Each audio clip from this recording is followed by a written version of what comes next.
By 2050, 70% of the world's population will live in cities. They've become the cauldrons of diversity and difference and have long captured the imagination of artists, designers, and creative cultural types.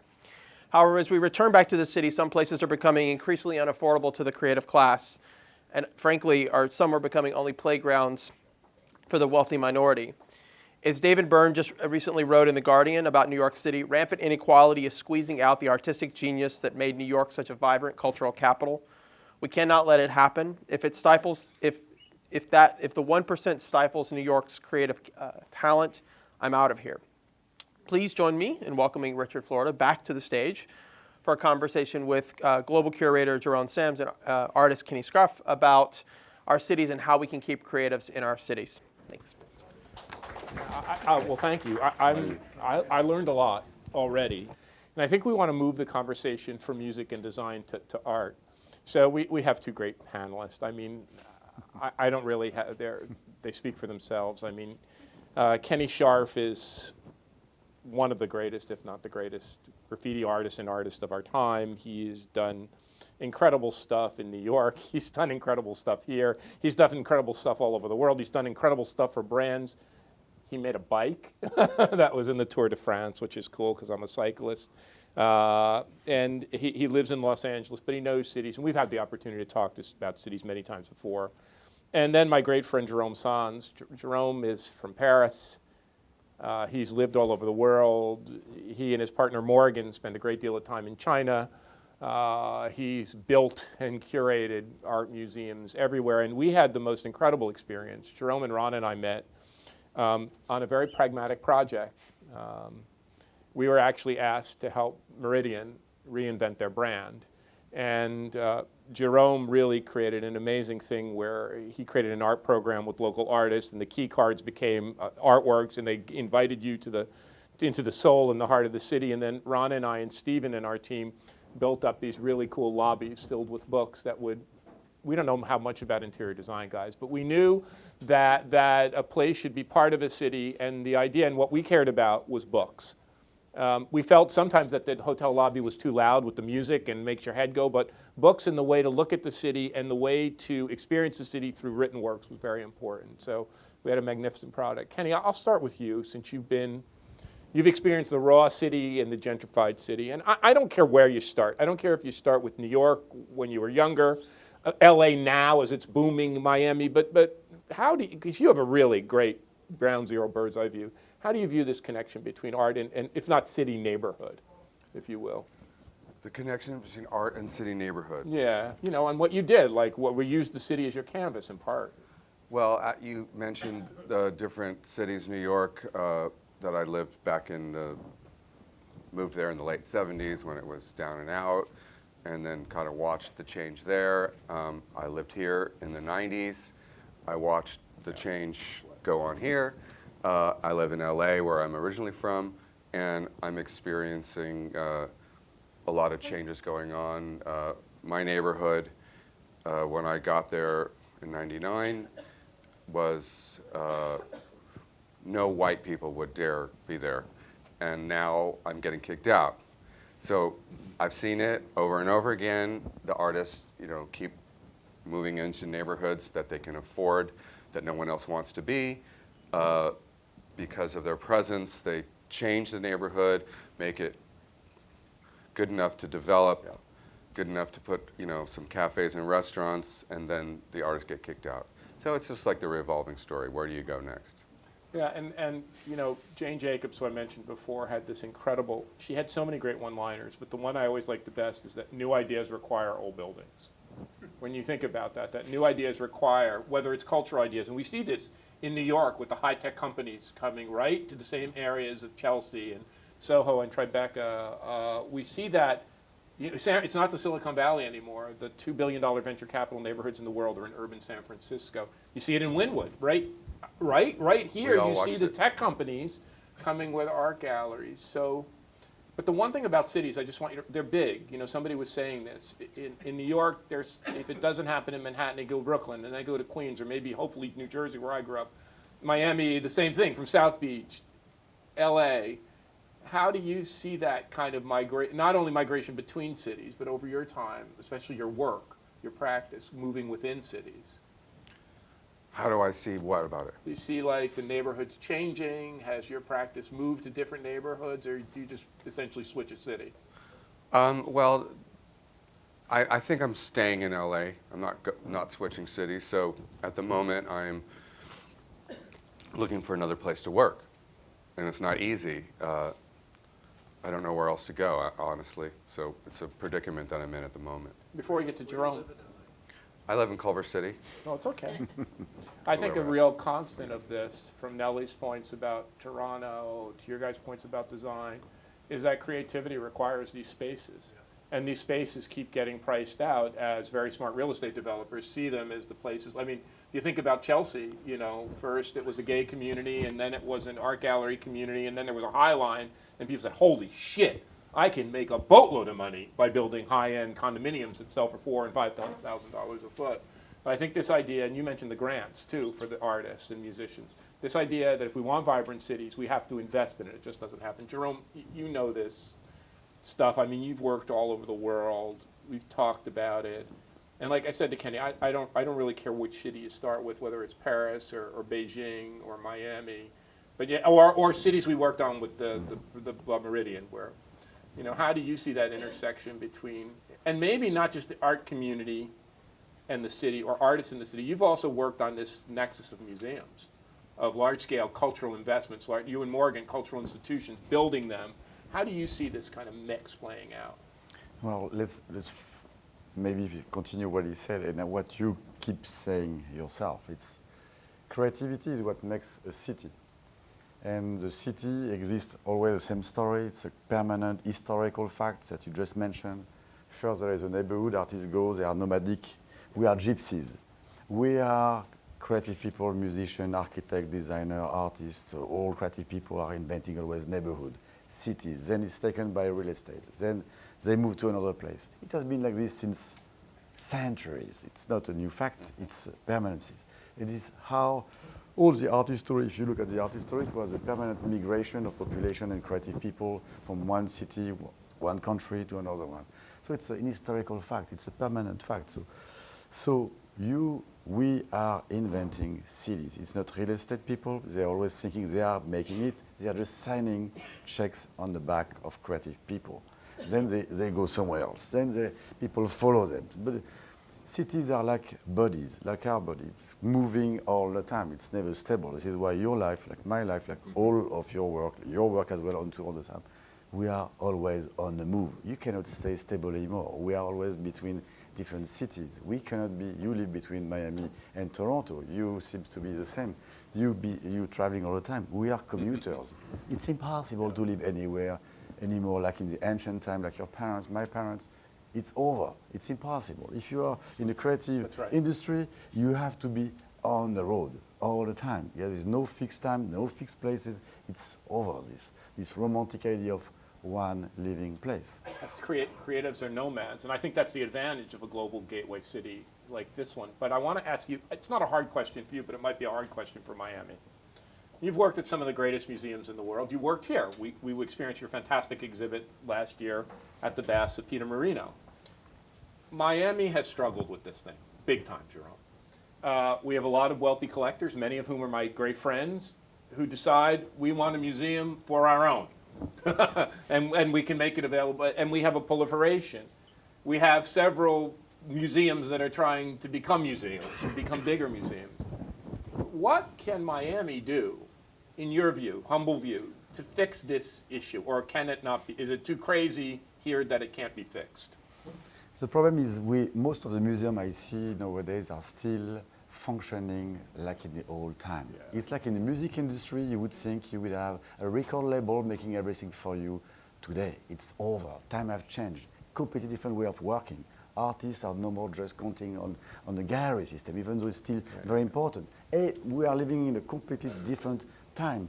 So museums that I see here and there, not just in Miami, but mostly globally wise, are still functioning what was invented in 1950s. They are still working like isolated in their island. They don't think about communities. They don't think about cities. They don't think about having no more fear of opening the windows to the outside and breathing. You know, it's like we were like living in a cave. So once people will understand that a museum should be a vibrant place of location, integrating communities, it will never function.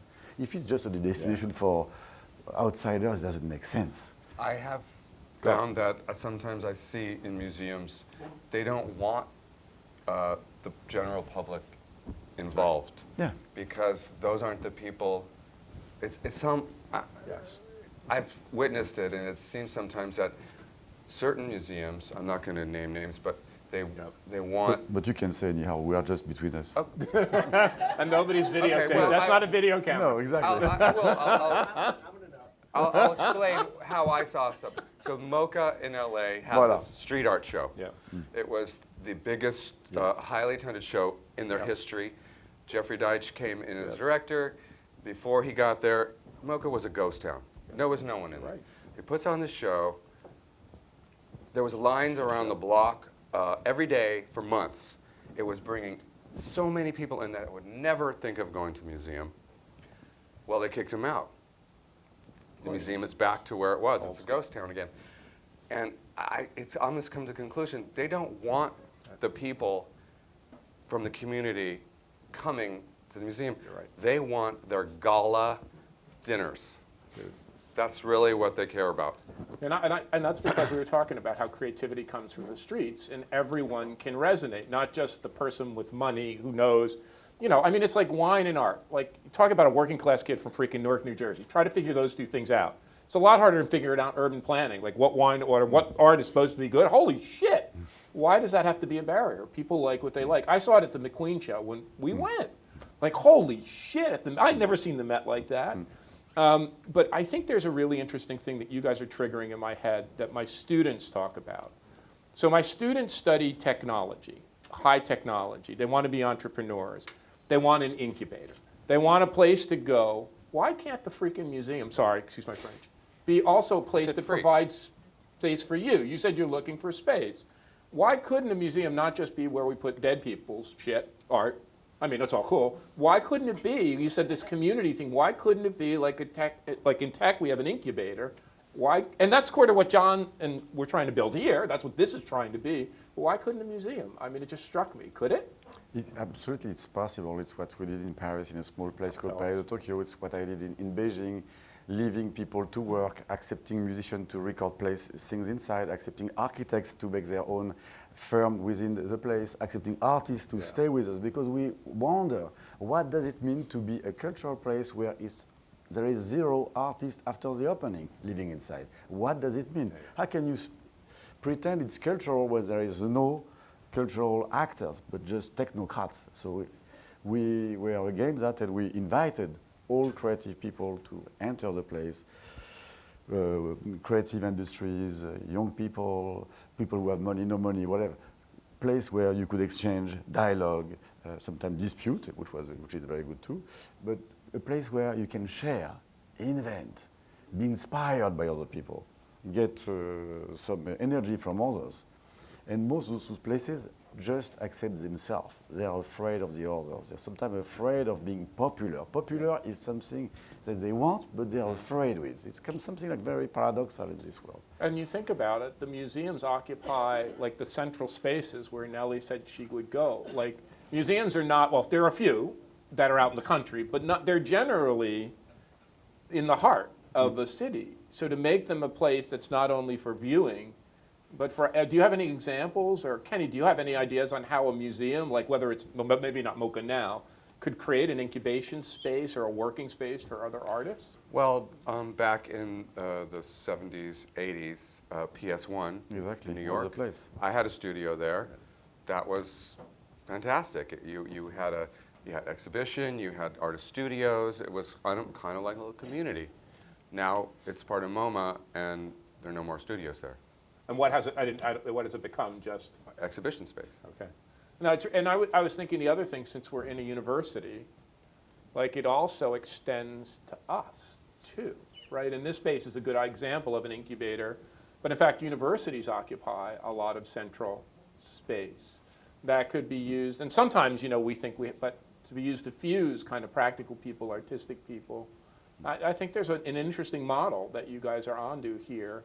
Jerome, any other examples of this kind of activity, or whether you've seen it in China, whether you've seen it in Paris, whether you've seen it elsewhere? It was somehow how the Pompidou Center in Paris was invented as a multidisciplinary place where there would have no more boundaries between disciplines, no boundaries between the outside and the inside. That's why the ground floor is open to everybody. There is no fee to pay, so there is no limit. So it was a place to share, democratic, whoever you were. It's where I have to say I learned everything. It was kind of our model for my generation, because you could have access to everything without being anyone.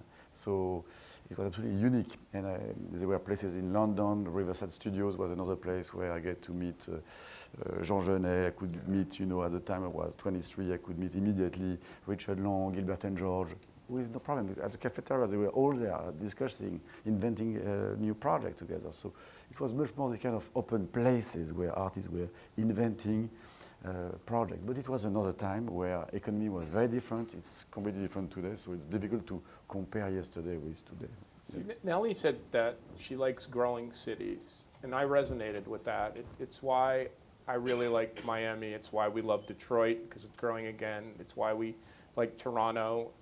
And I mean, I like New York, but it's not the same. It's really not the same to me. I like it. We go. But I wonder what your guys, because you both know Miami really well. Like all cards on the table, strength and weakness. It's growing, it's global, it has a lot of vibrancy, it has a lot of great spaces, it has a lot of great neighborhoods, but also has its issues. So whoever wants to go first, like how do you see it, and how would you try to push it in the direction of being better than it is? I think the biggest problem for Miami is transportation. Yep. There's just getting worse and worse. There's no plans how to get around. Can't get from there to there. Why don't they have a train or something going up and down the beach? Why? So Nellie said the most important thing to her early career was the subway in Toronto. And now any metropolitan area, by the way, that gets to 5.5 or 6 million people, whether that's Toronto, Miami, if you don't build transit infrastructure, you're dead.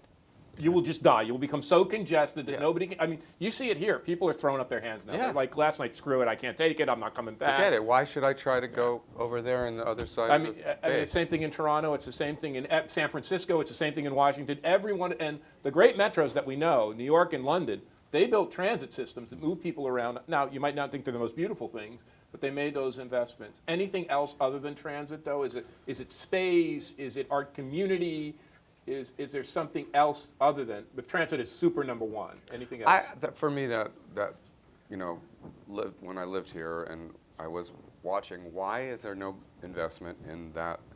Yeah. It was still small enough where it didn't seem that impossible. I mean, I do think that's like the major thing, because if the artists want to go to the outer areas because they can't afford to be in the center, well, why are you in the city anyway? If you're going to be outside the city, then you can be anywhere. And the place that shows that in the music business is Nashville. I mean, Nashville, under the leadership of Carl Dean, a great friend of mine who became mayor, who loved music, he just said, I'm not going to push the musicians to the periphery anymore. And Vanderbilt's great and all that shit's cool, but I'm actually going to build an economy around musicians, and I'm going to invest in musicians. I'm going to have a director for music and economic development who actually makes investments in whatever, venues, studios.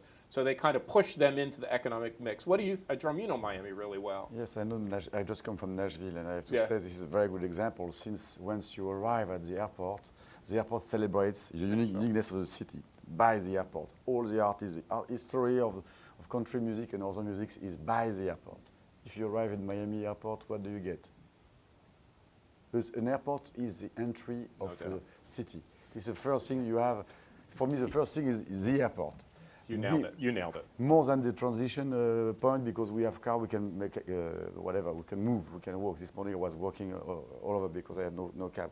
But for me, the most important thing is the airport. The airport is your identity, the cultural identity of a place. And here, billions. The biggest single investment a city will make is the airport. And we Exactly. I'm a nerd, so We did the research, and I didn't want to believe it. I wanted to believe that it was human capital, talent, technology.